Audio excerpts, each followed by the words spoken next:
UNO Synth is a powerful professional quality true analog synthesizer, but it's also super easy to use. Let's take a quick tour of the interface. We'll start with the presets. Press the preset button to select between the 100 included presets. Use the up and down arrows to change the presets. The first 20 locations, 0 to 19, are the factory presets. These cannot be overwritten. The remaining 80 presets, from 20 to 99, are rewritable, so you can save your custom sounds. Make any edits you like, then hold down the preset button to save your edit into the desired location. Now let's edit some sounds. The easiest and most important place to start is the Cutoff Knob. This controls the cutoff frequency of the analog filter. Here you can instantly make the sound warmer, thinner, or more pointed depending on the filter mode. Just grab it and hear what happens. Then on the left side of the synth, you'll find the rest of the sound editing parameters. This is where the synthesis happens. There's a 4x4 matrix with a row of 4 knobs and then a column with 4 buttons underneath on the left. Press one of the buttons to activate that row's sound editing parameters. The first row contains the Oscillator Controls. The oscillators are the actual sound generating element of the synth. Here you can set the waveform for Oscillator 1 and Oscillator 2, and also the tuning for each.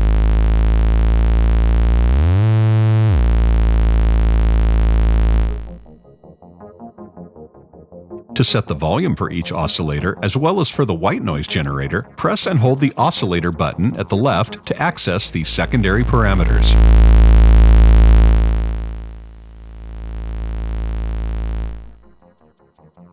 The second row contains the filter controls. The filter is the part of the synth that colors the sound. The first knob sets the mode of the filter. Choose between traditional low pass or more adventurous high pass and band pass modes.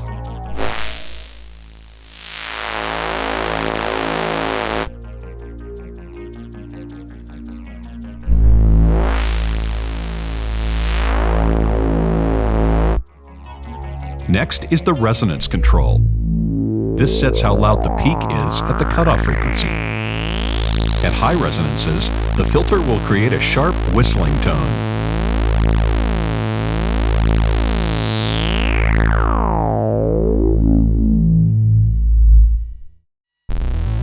Next is the drive control, which controls the overdrive in the UNO Synth.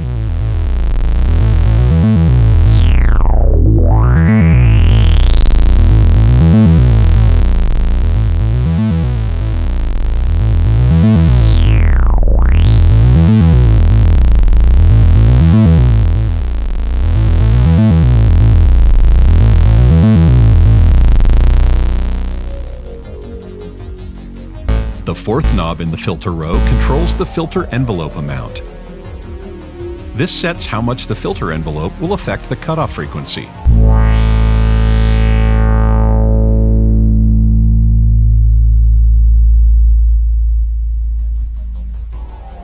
The third row contains the envelope controls. UNO Synth has 2 envelopes, one for the filter and the other for the amplitude, or volume.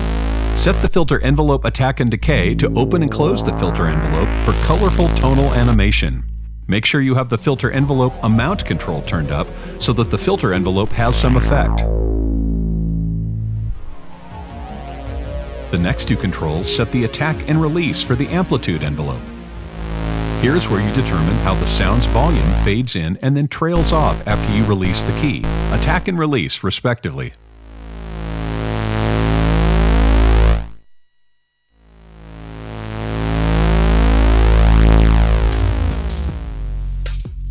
The fourth row has the LFO controls. LFO stands for Low Frequency Oscillator, and it's a modulation source for vibrato, wah-wah, and tremolo effects. The first knob sets the wave shape of the LFO. The most common shapes are sine and triangle for smooth, vibrato-like modulation, but UNO Synth also offers square, sawtooth, random, and sample and hold shapes for more electronic animations. Next is the rate knob. Here you set the speed of the modulation. Finally, the last 2 knobs in the LFO row set the amount of modulation to pitch and to the filter. Turn them up and hear what happens.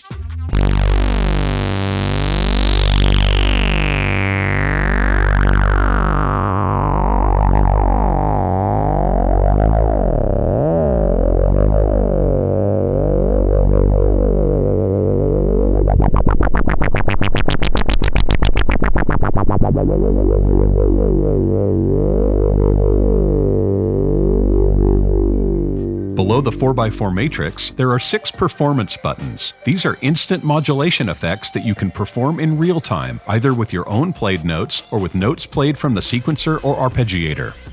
Hold the dive button when playing a key to make the note dive down to the chosen pitch. Similarly, hold the scoop button when playing a note to make the note scoop up to the chosen pitch.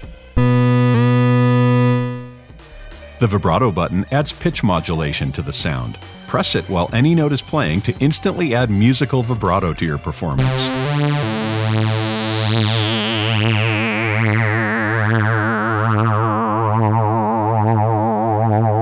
Similarly, the wah button adds filter modulation to the sound for a classic wah-wah effect, which can of course get more extreme at higher depths for a more radical electronic sound.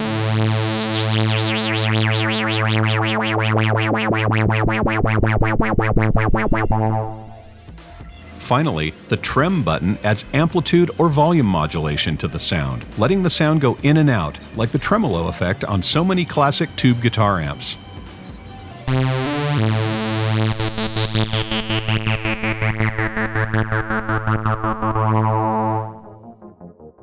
The hold button is a latch that keeps the notes sounding after you let go of the keys, just as if you continued to hold them down. Hold is especially useful when playing with the arpeggiator.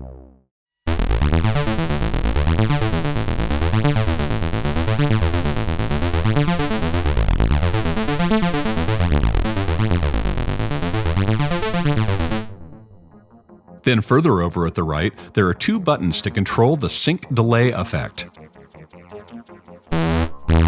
The mix button, of course, lets you set the balance of the delay with the dry signal.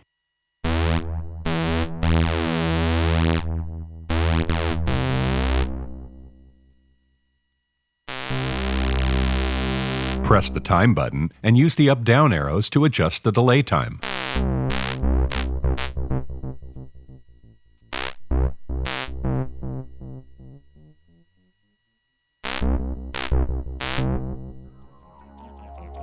To the right of that, you'll find the alternate global parameters. When Alt is lit up, you can turn the metronome on and off, turn external sync on and off, set the MIDI channel, and also the master tuning of the instrument. Above Alt is the Octave button. Press this to select the Octave Shift function, and then use the up-down arrows to transpose the keyboard in octaves. To the left is the Glide button. Press this to edit the glide or portamento amount, the amount of smooth pitch transition or slew between notes.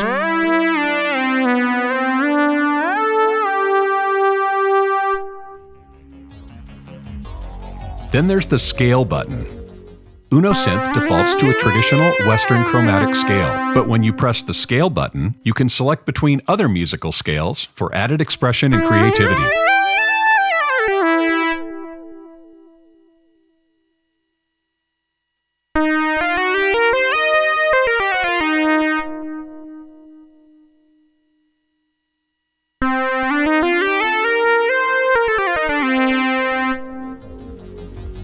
Finally, UNO Synth has a powerful arpeggiator and sequencer.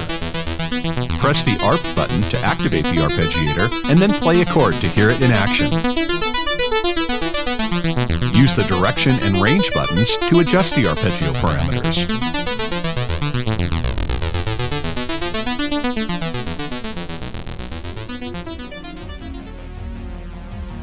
Similarly, press the Sequence button to access the UNO Synth step sequencer.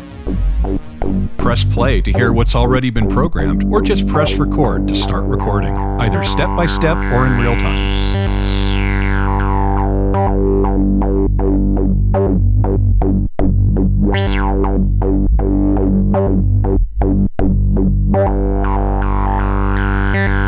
For more detailed information on each section of UNO Synth, consult the user guide or the additional tutorial videos.